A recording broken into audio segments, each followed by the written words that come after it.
Welcome to Clay ShareCon 2025, and we have another fabulous tutorial for you.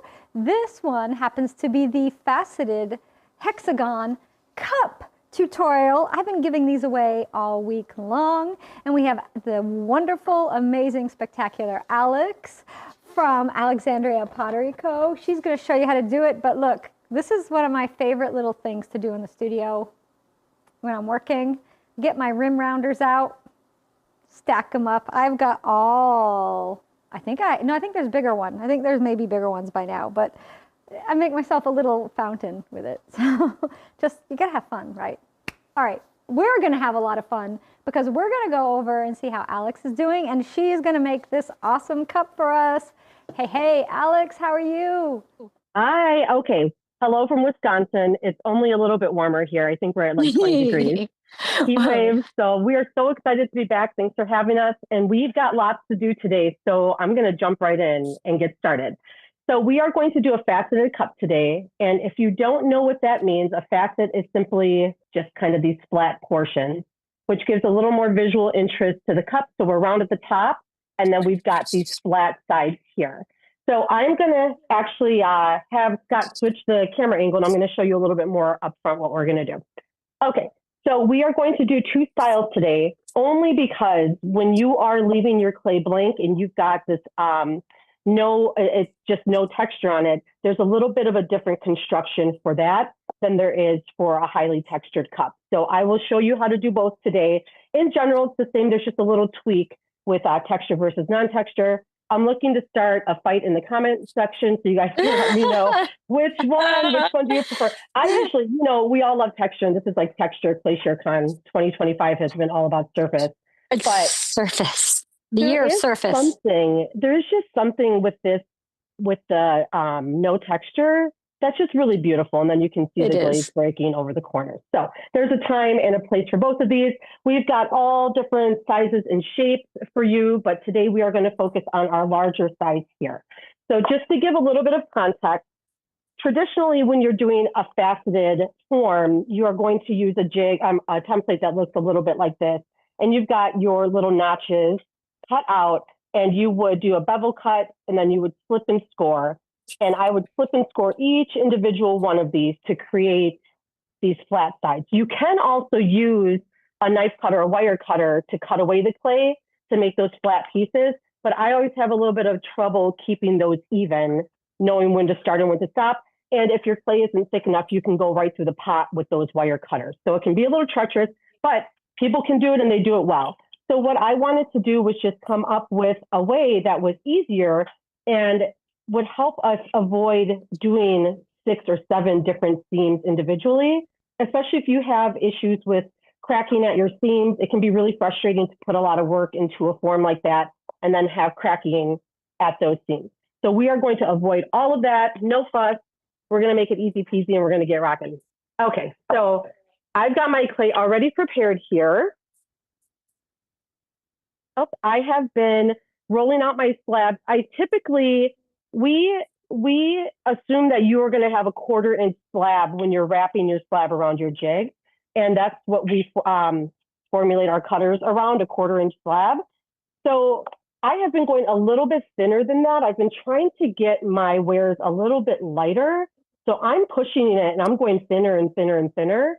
And because of the jig, I'm able to do that. It can handle those thinner structures because I've got this firm inner core for that. So if you are new to our jigs, we suggest a 1/4 inch. So if you are adding texture, you just want your finished slab to be a 1/4 inch when you're wrapping around. So if you need to make it a little bit thicker to add your texture in, you can do that. And just a note on the cutter, this is sold in a combo. It does not automatically come with the jig. I know there's been some confusion about that. So you can buy them individually or together. If you've got something that looks like this at home, I think that's great. Okay, so we've got our slab here. And I have been using these speedball brayers. I've been really loving these. I think I just saw you using one too, Jess, the rubber brayer. And Kathy was using them. This speedball, printmaking tools are perfect for clay. It's so awesome. And I'm going to get those inks anyway, so I figure I can double use. But this, I don't know, for some reason, the rubber smooths the clay and it makes it a little bit flatter, compresses at the same time. And it leaves less marks for me than the pony jigs. So I've been using those and loving those. So I've got my slab completely naked slab. And then I am going to put on, of course, a tremendous amount of cornstarch, which has also been the theme of Glacier Con. I was laughing. Like, yep, get the cornstarch involved. We should just have stocking in the cornstarch company. So the reason we do this is to make it easy to remove from the jig. We are going to be punishing this clay. You're going to see in a second. We are going to be putting an absolute tremendous amount of pressure on this clay to get that shape. So we want to make sure that we're not sticking to the jig. Make sure you're clearing off any extra cornstarch, because for this process, when we're treating the outside, any cornstarch on the outside of the clay is going to kind of make that harder. So my workflow is clay, jig, and then myself. And I rock this clay right onto my jig. And the wetness of clay I like to use for this project is where you touch it and it leaves a fingerprint, but not a sticky fingerprint. I don't know how technical that is. I can see my fingerprint, but it's not, it's not raised, it's not tacky. So I don't know if that's helpful or not as far as wetness goes. And then we are going to go straight to the banding wheel because we'll be using this a lot. If you don't have a banding wheel, no sweat. I would get maybe a piece of cardboard or a paper plate, something that you're able to turn your piece easily on. So this part is important here. We want to line up this right hand. Oh no, are we gonna have a right hand, left-handed debate again? That was funny yesterday. That's, I don't think about it. I'm right-handed, but it's such a good point for lefties. Okay, so whichever side you prefer, you just want to make sure that it's lined up against one of these ridges. So I've got this tiny one here. We're going to line that up against this spine. That way, when we close our seam, we're able to hide that seam completely. So if we look at my example here, you can smooth it out in a way where you can't even tell where the seam lives. And this is Scott's cup. He had me make him a travel one, and we couldn't even find it on the inside either. So that's how much we're going to compress. We're going to disappear that seam. Unless you want to highlight it, then you're welcome to do that too. So my knife is going to come across at one of those spines. You just pick your pencil grip angle, and then we're going to bevel that. Chances are, because we're going to do a lot of clay smushing here, that you're going to have to come back and do this more than once. But we just want a preliminary cut. We want to make sure it's going to match up. My clay, okay, so my clay is a little short there. It's been sitting for a little bit. I'm just going to use my hands. And as we smooth this out, it's going to bring that close. So I'm not worried about that at that point. So with the naked clay, without any texture, you want to be really careful with the pressure that you put on here, because you can add a lot of fingerprints and divots with just your the unevenness of our hands. So we are going to use this part of our thumb, this muscle here, and you're going to find that first little ridge at the bottom. And we're just going to start laying in that preliminary shape. When you are using this, you can see through the top, you can see where the flat parts are, so you kind of have an idea of where that's going to start. And the whole process, the whole basis of this is pretty much just molding and sculpting this clay into that faceted shape. So there's a little ridge here. It's a transition point where we go from round to flat. This is where we're putting pressure right now, right in that little transition point there. You can also use a light tap with your paddle or anything else flat you have handy. And if you're familiar with my construction when I'm making pots with my jigs here, I usually button up this seam pretty early on. But for this project, we are going to leave this wide open. The amount of pressure we're going to put on the clay, we really want that clay to be able to freely move up and out. So I used my red ribs. I used both of these for the project. You don't need both of them. Just any soft rib. If you don't have a rib, you can use a sponge, no problem. And what we're going to start doing here is shaping. We're going to follow the jig, and right at that slope, that transition point, we're going to start giving a lot of pressure, and then we're going to start moving the clay up to the top. And I know this isn't actual sculpting. I know that, but I call it that because I don't really know what else to, like, it's smushing or sculpting. What is the technical term? Smooshing. Smooshing. Smooshing. So I can feel the jig through the clay. And once I feel it transition, I'm going to give it a lot of pressure, and that's going to start laying in those flat sides. And you can see, hopefully on camera, even with just a couple passes. You can see, yeah, we can see it. How we're starting to get that. So I support the clay from the opposite side, and I'm going to push this up. You are going to get dings at the bottom here. Don't worry about those guys. That will come out with a sponge, and then by the time you get to glaze, you won't even see those. It's just the nature of it because we're putting so much contact with the rubber rib, it is just going to ding down here at the bottom. So I'm going to go all the way around, starting at the back and working my way up. This is the process for no texture. You can see if I would have laid in texture and then come in to shape it with the red ribs, I would completely erase the work that I've done. So I'm going to come, and even though we're not buttoned up in front, I'm still going to smooth that section here, making sure that I'm keeping my shape at the bottom. And you can see I'm already starting to close that gap because I cut it just a little too short, but that's going to close nice for me. So I'm just going to go around, and you are going to do this until you feel like your clay is making good contact all the way around. It's not going to be perfect at this point, but we want to be able to feel the clay touching the jig all the way around before we do the seam. So I'm going to come up, I would do this probably, I would go around there maybe 3 or 4 more times for this step, but just for demo's sake, I'm going to come in, put my bevel in. And the warmth of your hands really goes a long way if you ever cut your clay too short, which happens to me more than I'd like to admit, especially when I'm on live. But the warmth from your hands, and because we have that inner structure of the jig, I can really bring this clay and squeeze it in really tight and not lose that form. So we have done quite a bit of smooshing. I'm going to come in here, and you know what? I forgot to mention while I'm buttoning this up, I'll let you know. We have free templates for these. I didn't even show you the template that I use. So this jig actually uses the same template as our 6.9-inch jig. So if you go onto our website under extras, under template, you can download the free template. Sometimes they will say a different name. We're aware of that. It's just because more than one jig uses the same template. Someday we'll get our lives together and we'll go in and we'll change all those names.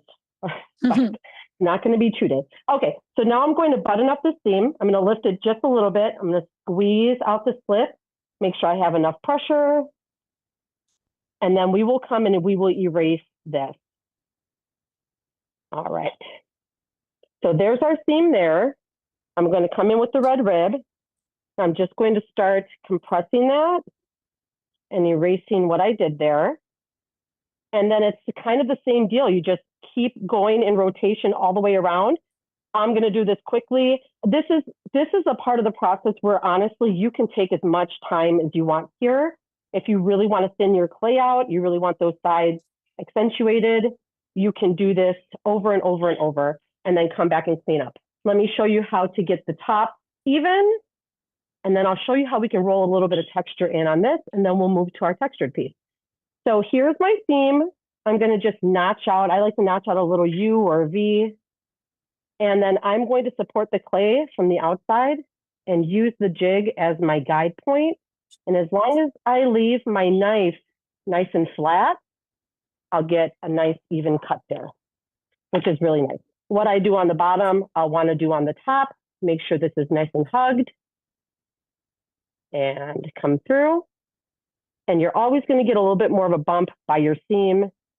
I can take this time to really make sure that seam is nice and thin and blend it in there. Okay, so I know I'm not done yet because I can still see the sagging between the jig and the clay. So I know I have a little bit more work to do.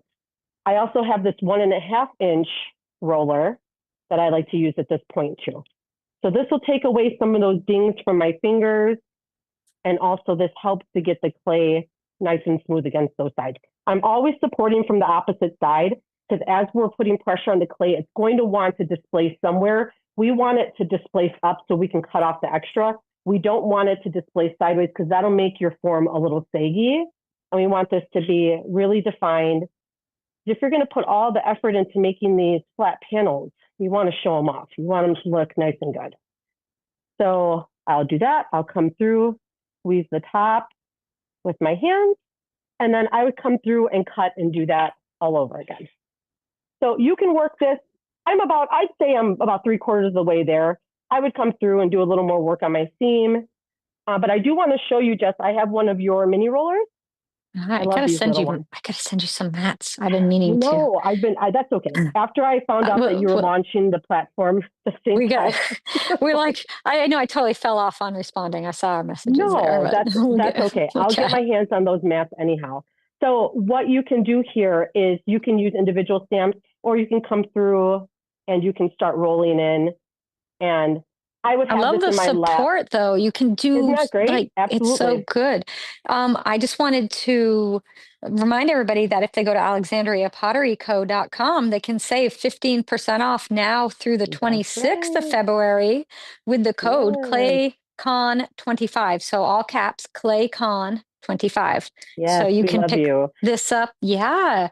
You can pick up all kinds of things. I have some things I love from Alex. I mean, I love everything from Alex, but there's some extra special things. So maybe we'll talk about those if we have time. Special. So you can see, and if I had handheld stamps, I could do that here. Even with your textured rollers, I could lay it over and use the brayer, and it would give the impression. If you want to do a lot of stamping on jig, I would use softer clay than what I was working with. But you get the point here. This is a way where you could add texture onto the end if you wanted to. Absolutely. And you could screen print, or like we were seeing all the surface. I mean, this has been all about surface. So you could layer. That form is great being in there. It'll support the clay, so you can print directly on it and, not worry about deforming you can handle it, and you can hold it at a comfortable angle. So it is really nice. So I'm going to set this one aside, and then I will show you how I finish on the textured piece that I have here. So we are going to, I was laughing, the magic Ceramipix. What is her name? I'm so horrible with names. Melanie? The magic of TV. Yeah, she was like, ta-da. Yeah, we have this. I'm like, isn't that great how that happens? Okay, so here is a highly textured piece. I've been running my mat through my slab roller, and that gives me, I'll show you here, that gives me a double-sided texture. Mm-hmm. And I'm dying to put yours through there, Jess. I think they're thin enough where I can get them through there. So you will want to, when you're constructing this project for the Faceted Cup, you will want a really deep, even texture. If your texture is not deep enough, if it's superficial, you'll still lose some of that. But I'm going to show you, we're not smushing this one so much. We're just going to use our hands and use some even pressure. Okay, so I've got cornstarch on the inside. I've got my bevel on this side. And then I can see that we are going to match up nicely. So before I button up this seam, I want to do all my preliminary shaping first. So same thing with the texture, except now I can give a little more pressure with my fingers because the texture kind of hides what I'm doing. So I'm going to come and I'm going to start at that transition point again. So this is what we're looking for. Sorry, I've got shadows. There's a transition point right there. I want to feel for that. And I just want to start hugging. Love your clay. I want to give it a big hug. Give it a big hug. Okay. So with all the texture, it's actually easier for me to construct this one. I'm going to work my way up. I'm going to let the heat from my hands just soften my clay a little bit. And I'm going to just start working it up. And then I can also bring in, I would not use the red rib at this point. You'll just lose your texture, but you can use these small rollers and still preserve most of your texture. But like I said, if your texture isn't deep to begin with, you may still lose some at this point. So if you are able to get your texture in nice and deep, and you don't have to do double-sided, that's just something that I've been really liking, but single-sided texture would work just fine for that. So same construction, I'm going to come through, I'm going to slip and score on this side, and you can see these are really quick, easy projects as usual. I feel like I always say that, but it's true. And then you can add lids to these. I've been making a ton of travel cups. I don't know. Oh, you can't see them. I've got straw travel and I've got lidded travel. And then I've been making just regular cup tumblers with these. I put a handle on some of them. My sweet friend, Amanda Neal, gave me the wonderful idea of making salt and pepper I shakers love with the salt and mini. pepper shaker. Aren't they Cute. sweet? Yeah. So with Mhm. the tiniest one, I've been making salt and pepper shakers. It's just a lot of fun. There's a ton that you can do. It'd be a great juice glass too. Yes, my kids. This is, I don't know. So I have 3 daughters and a son, and I had to steal these back because they all took their juice. They took them, the kids. This is why I made them. And I know you're probably thinking, why do you need a cup this small? But it really is nice for kids. Because, you know, if they get a big glass, they're going to get big juice. So if they have little glass, they'll get little juice. And I use the envelopes. Jeff, I watched your class. It was awesome. So I'm able to use my celadons again on my dark clay. Yay! Yeah, that was fun. I know I was kind of nervous to try that, but it worked out. That worked out beautifully. So I'm just going to button up my seam here, and then I will show you how to put the bottom on and how to remove. So with the texture, if you do it right, it does really blend in nicely there, because we're not going to be able to hide this seam completely like we did with the naked clay, the smooth clay, because you can't really go in there and smooth out as much. But if you've got it lined up pretty good, you'll just have a little bit of disruption there with the pattern, but not too much. So now that I've got that, I'm just going to come through and make sure I'm getting full contact. I'm going to trim my top the first time. Remember, I'm going to do this part a couple times. I feel like I'm speeding through. Does anyone have any questions? We do have some questions. Yeah, I'm glad you asked. One, do these fit in talk. car cup holders? They do. They will fit in a standard US cup holder, unless you've got a sweet little sports car with a tiny Red Bull cup holder. If you had a fancy little sports car, you get a smaller cup. Just get a smaller one, right? Get a smaller cup. So our 6.9 jig, which this is almost the same size, fits beautifully in a cup holder. So this one, you should have zero problems with that. But I always encourage that you test if you're, before you make 100 of these, just make sure. And you can always make your clay thinner as well. So if you're having issues with that, just take the clay thinner, but these will fit. They should. And then people want to know, what glazes do you have on everything? Yes, that's right I knew. there. So I know. We'll go over. Do you mind if you? Yeah. No, let's do it in order. It makes sense at the end. That sounds good. I told Scott, I was like, there's so many glazes. I'm going to do this fast so then we can talk about glaze the last 15 minutes. So I have set aside time in my presentation to talk about shapes and glazes with you all. I promise I won't skip that. Okay, so a little bit of a different process here for the bottom. I like to score the faceted cups while they're still on the jig. And then we are going to actually keep this jig in while we apply our bottom. And I'll tell you why. So when you have a round form, like this, for example, when you remove the jig, and if it gets a little bit out of round, you can put a rim cone back in and it seems to go together really nicely. But for some reason with these flat sides, these facets, if once we take the jig out, if you're putting too much pressure, you can actually cave that in a little bit, which isn't the worst thing, but I like to keep it in here just to give myself some extra insurance. So I am going to release the bottom anytime we're smushing, and there is so much smushing here. So I want everyone to try their best to be really patient with the release process for this project. Make sure your seams are nice and closed. And then I'm going to come through with my knife, make sure we're flat on the top. And you usually have a little bit of extra by the seam because that's where it smushes the most. And with my highly textured piece, I'll just come around. We've talked about this before, but just to blend in some of that high texture at the top, just so we're not having any cracking into the rim. And when I do that, it doesn't affect the finished product at all. You can see the texture is still all the way up, and then the glaze kind of covers right over that. So you're not going to lose, you're not losing a lot there. And then I'm going to want to release this. So releasing this form, I want to talk, let's have a one-on-one talk about releasing this. We have put a lot of pressure on to this jig. We have done a lot of smushing. And releasing, it's different from our round jigs because our round ones, you can just keep twisting. With our faceted jigs, you cannot twist because the spine will bump out your flat part. So we are going to shimmy and practice patience here. So you're just going to shimmy a little bit.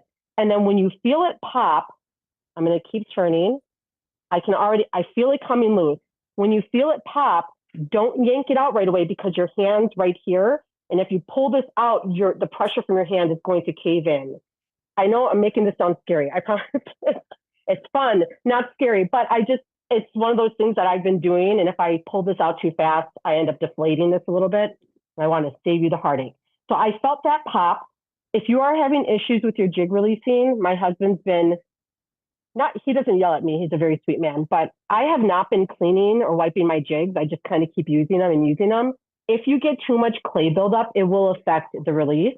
And if you're not using enough cornstarch or if your clay is too wet. So make sure you have a clean jig to start. You just need a warm sponge. Just sponge it off. You don't need to do anything. It doesn't go in the spin cycle or anything. So now that I have this released, we're going to keep it in there. And I'm going to leave it above the rim just a little bit. What that's going to do is give me a little bit of clearance here to attach my bottom. So we're going to put that pretty girl to the side. I've got my bottoms pre-cut here. We'll wake these up a little bit. And since my clay is thinner than 1/4 inch, my bottom might protrude a little bit, and I'll show you how to fix that if that happens. So we're going to put that on our banding wheel, and we're going to score and apply this bottom. It's really easy to score this because the short, straight sides, kind of fun, just like that. And then I use a vinegar slip in my studio, and all that is my clay body plus white distilled vinegar, and that's it. And I bounced before between standard 112 and standard 266. And I usually have a combination of that clay body in my slippy cup. I know they work well together. So those both live in there. So now I'm going to leave my bottom down, and then I'm going to line up best I can. So the flat sides make this really easy because you can see where your corners should land.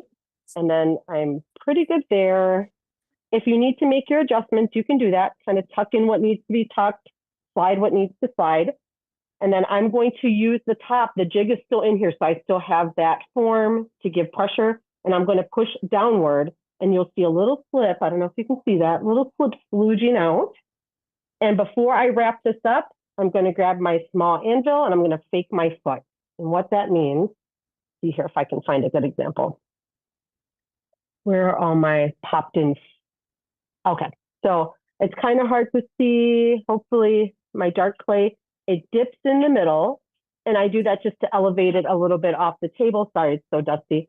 And then I call that faking a foot. You do not have to do this step. It's just something I like to do. And I just set it down, pop that in. And we want to do this before we seal up because it will create a little bit of separation. Can you see that? There it is.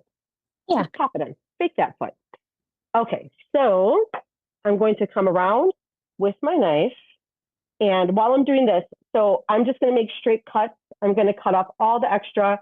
I will seal with my finger, and I'll seal with the shark fin. We can chat, and I can answer some questions while I'm doing this, if there are any more. Of course. There's always more, always more. So let's give your questions now. If you've already said them and they're earlier in the chat and we've moved on, repost please, because I don't want to miss your questions. So do all of your forms come with templates, or do we have to order those separately? The templates, that's a great question. Our templates are free because we like you.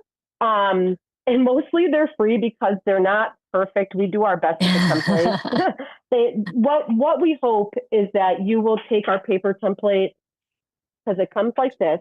We'll just talk templates for a second. So, and it usually has instructions, print 2 times, cut, tape together. And then I ask, please, to just add some extra clay on the outside, just to give yourself some leeway. And once you have your template dialed in, you can do something more permanent. I'm embarrassed to show this to you, but it's a funny story. Here it comes. So my dog, Charlie. Oh, well, hey. Charlie has snack. Charlie did not chew my earbuds, which, by the way, would not have gone over well, Jess. Oh, he ate mine, and it's been a struggle. I'm using, we don't want to talk about how. Okay. So maybe Monday. What it looks like after it's done, and then after your dog, and it just, I still use it. But once I have the template dialed in, I will make a permanent one, and then I'll have the sizes. And this is what I work with. You can continue to use the paper one. templates are a jumping off point. We want you to have something to start with, but you will have to do just a little bit of tweaking.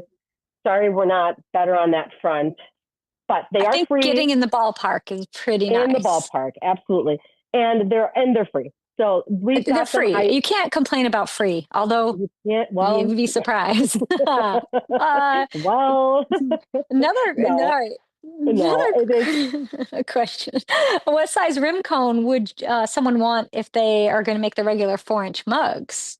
That's okay. So the regular 4-inch mug? 4-inch, yeah, top. Is that our 4-point? I use the extra large. I don't know what the numbers are. I use the extra large on my 4-inch mugs. It works perfect. Yeah. You can go the next size down and it will work, but the extra large lets me get bigger things. So I guess it depends which one. Honestly, get them all. Well, I do use quite a few of them, but all of them really. But 4.25 for that jig, I use the XL on that. For this project, you can get away with your regular, which I'll show you here in a second. So we have everything's nice and buttoned up. You know, I like to carve my bottoms usually. So this is how I finish most of my work. But for this project, I've been leaving it just flat. Oh boy, look at how close I got. Where's that little drip? That one almost got my kiln shelf. I was like crazy close. Anyhow, but I've been leaving it flat at the bottom because I like to see the defined shape on the bottom. So you can finish this the way you'd like.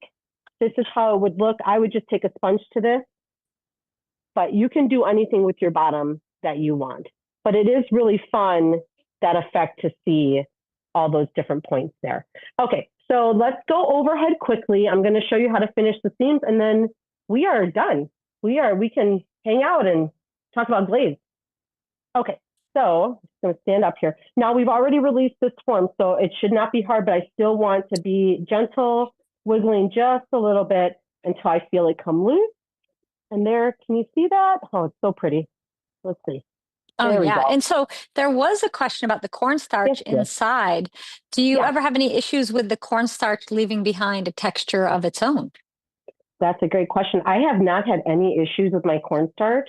What I will say is that I did see that people were having problems with cornstarch and underglaze. So if you are going to underglaze your greenware, you do want to get the cornstarch completely off. So that's the only, but I have zero issues.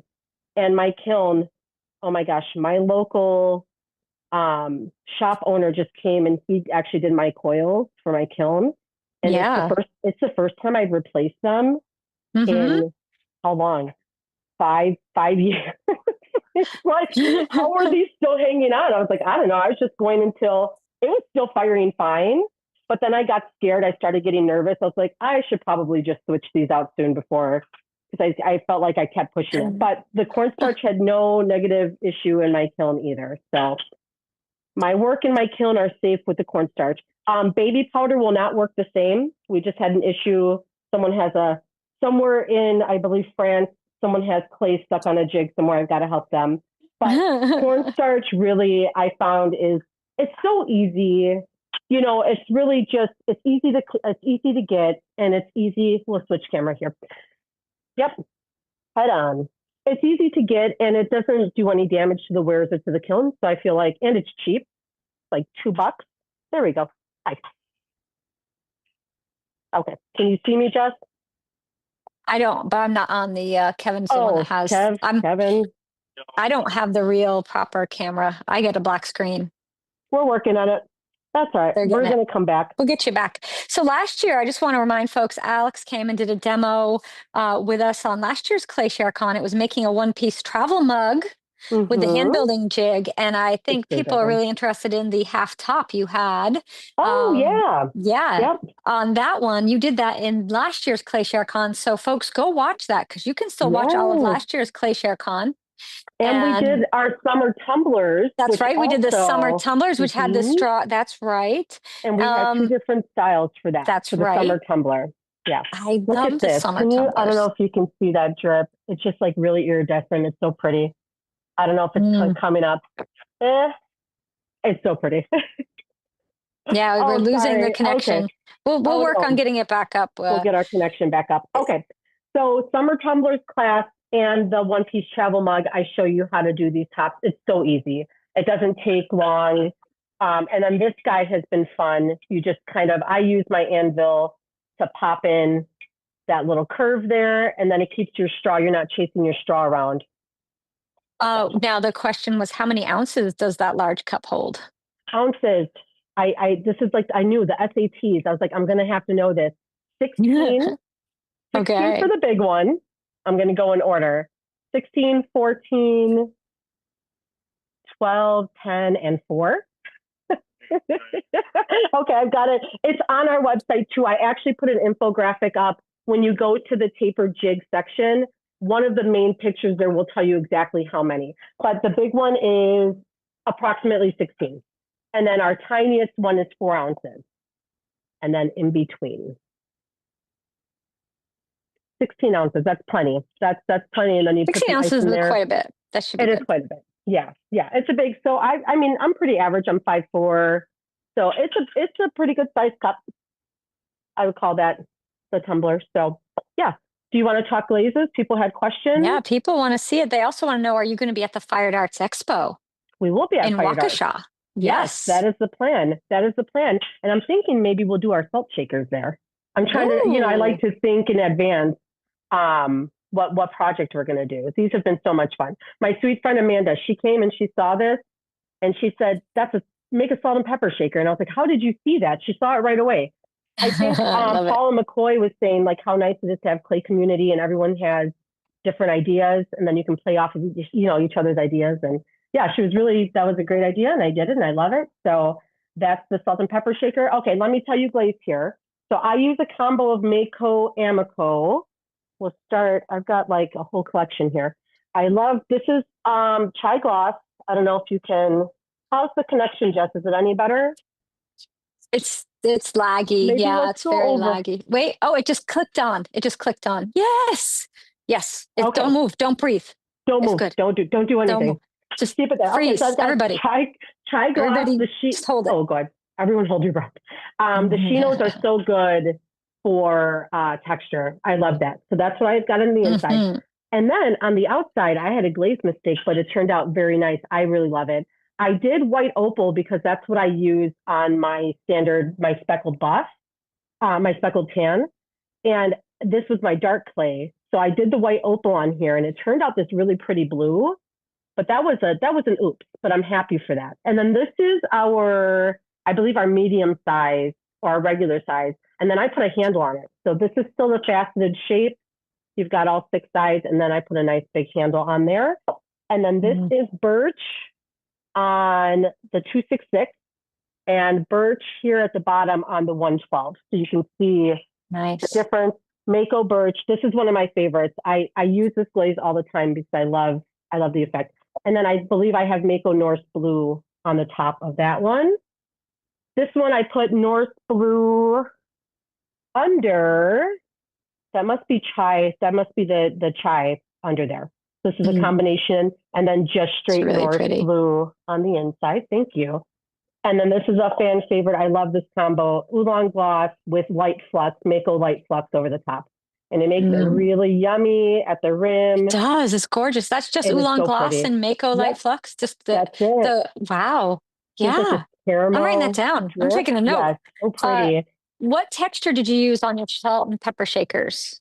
That is. People love that. I love that too. So I have been using, these are just fondant mats. You can see I have all the texture listed on the website too under extras. You'll see. So I buy 2 of them. So I have 2 of these. I lay the clay down and then I put the other one over top. And then I pass my board and just these 2 sandwiched together. And that's how I get the texture for that.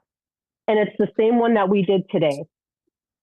So, I think let me get my rim cone in there. I just smushed my. You just smushed your cup. I over smushed. Okay, so these are mats just fondant. Fondant mats are great. Texture mats, texture rollers, texture stamps, texture silk screening. I know they'll go. And we have the mug mats right now, but we're going to be doing bigger ones too down the line and everything. It's just I think your size is perfect for like the nesting Well, mug. that's what I'm gonna do. Yeah, Yep. this one. Which size? The large nesting mug, you think? Yeah, I think I was gonna large. do. Yeah. And even if it has a little bit of a rim on the 4 by top and bottom, 11.6. 11.6 4 by 11.6 is what it is. high. Yeah. 4-inch high, 11 by I think 6. 4 inch. I think that's our max for our large nesting mug. I don't think it's taller than that. So Cool. I'm Yeah. going to work it out. All right. Okay. So any other I'll send them glaze? to you and let you do that. Yeah. Yeah. In I my would free love time, that. I have none. Awesome. So let's see what else we got for questions Mhm. before we got 3 minutes. Good. So, This is do you the have handle same. templates as well, or do you pull your own handles? I usually pull, but it depends on what I'm doing. So this is our cafe mug. It's a 6-sided, or is this our 7? This might be our 7-sided. So when I have a short area that I need to cover, I will just roll out a handle. And I think I have a video on how I do that with the nesting mugs. And if you watch any of the nesting mug videos, you'll see I roll out the handles. But for my other work, this is a pull, or this is not pulled. This is just a slab handle, but I usually pull my handles off of my wheel work, or if I have more area. But when I'm constrained to just a short handle area, I like to just roll a slab and then use my pony roller. And then what was the glaze again on the large cup, the blue one? This one? Nope. This one. Nope. Nope. Over there. The one on your right elbow. Nope. Back to you. The demo one. The one with no texture. Your hex cup. Go. Yes. Yes. This is like. I'm like, am I getting hotter? Am I colder? Look at all this stuff I have out. Hotter, hotter. Gosh. Yeah. This is just straight up blue rutile, Amico. I also use a lot of stone denim, which is a little greener, I like. But both of them are really good for no texture and lots of texture. And they just break. It just breaks. Blue rutile breaks always really nicely over the rim. And then on the edges there, that's a really pretty one. I use that one a lot also. Yeah, I'm trying to think if there's anything else that we're missing that I was supposed to say. I think we hit it. I think we covered everything. I think you got it all. I think we got all any last minute. The brush. What brush did you use for the cornstarch? Yes, I'll find out. Oh, yep. Also, I have this under my extras too. This is a chalk paint stenciling brush. That's what it's called, a stencil brush. And this is 2 inches across, maybe 2.5. I think it started off at 2 inches. I got this from my local hobby shop, but I did find one listed on Amazon, and you can see I have it. I have all that on the website for you guys. So, and I love this for the cornstarch because I was using the stock. I was using, and this gives a ton and really even coverage. It holds it. It's really nice. I use that all the time. And then, what is the dark clay you like to use? What is that clay? Standard 266. I love it. And I do a slow bisque. This is important because I think people have issues with bloating. And if I can fire to cone 6 because I do such a slow bisque. So it's my regular scut, whatever their pre-programmed slow bisque, no hold. And then I will do a fast glazed fire. And I never have any issues with bloating or anything like that. The only thing is it will eat up some of your glazes. I haven't tried the engobes on my dark clay. I've only done it on the 112. So I'm excited to see what it does on the dark clay. Awesome. Alex, thank you for an amazing tutorial. I can't wait to try out this jig. I know, I got my jig right here. I haven't even gotten it messy because I'm using it as a prop to show the giveaways. Don't lose it in your Sula bag. The Mary Poppins bag. That Sula bag just goes forever, doesn't it? Do you have a Sula bag? We'll have to. I do. They sent me one. Yeah, they sent you one. They're awesome. We're gonna. There might be a Sula bag coming with clay share. I heard with the clay share. I'd be in on that. I feel like I do need more than one after I saw you wearing. Did you see me? 6 of them. I'm like, 5, 6. Yeah, I don't know. I had them I don't think one's enough. That lady with the bags. Where am I going to put my dog? Okay. Oh, I think a dog would fit. How big is your dog? Big? He's medium size. Alex, thank you so much. Tell us where we can find you on social media. Yes. Okay. So Alexandria Pottery Tools on Instagram, Alexandria Pottery Co. Everywhere else. And then, we're also in the ceramic shop. So if you are in Pennsylvania and you want to see our stuff in person on shelf, that's brand new. So we love them over there. That's been exciting. So if you want to shop in person, they do have a limited run of our products there too. So, yep, awesome. Alexandria Pottery Co. You'll find me. I'm around. All right, Alex. Thank you. Thank you so much for a wonderful demo. Thanks for being here as part of ClayShareCon. All right, so if you go to AlexandriaPotteryTools.co.com, AlexandriaPotteryToolsCo.com. The link is on ClayShare.com. If you go to the ClayShareCon info, you can see all the promos and discounts and even the giveaways that we're doing this year. And you can go right to Alex's site and you can find her Hex Cup set. This is the large cup set, by the way, just so you know. So that's what you want to get. These are her rim rounders. And look, you can make this fancy little set with it if you get them all. And then this is her nesting cups, which I don't think she's done with us on ClayShare. But yeah, she did. She did do a nesting cup with us. Okay, I forget. She's in my ear, so I can still hear her. But look, guys who have the mats. The mats are going to work with this. I know if we wrap the mat around, it doesn't fit. It's just, believe me, it works. It's all good. All right, so we're going to have a lunch break now, and we have some videos planned for you. We have a video from Hyde Park Hill, and she's going to share her tools with you. And then after that, I did a tour of the ceramic shop, speak of them, last May when I was there for their open house event. And it was amazing. You need to find out when this is happening and go. They have so many sales and deals and everybody is there. If they ask me to come back this year, ceramic shop, if you're watching, wink, wink, of course, if I'm free. I am teaching a workshop May 3rd, so reschedule your open house so it's not that weekend. So I would gladly come. It'll be so fun to see everybody again. But go check out that video. It's going to play at lunch. And then we'll be back with Milyn from Plum Island Transfers, and she is going to be doing some underglaze transfers and layering, slip, and all kinds of cool stuff. So come check it out. Yeah, I'm being told something about lunch. I don't get lunch?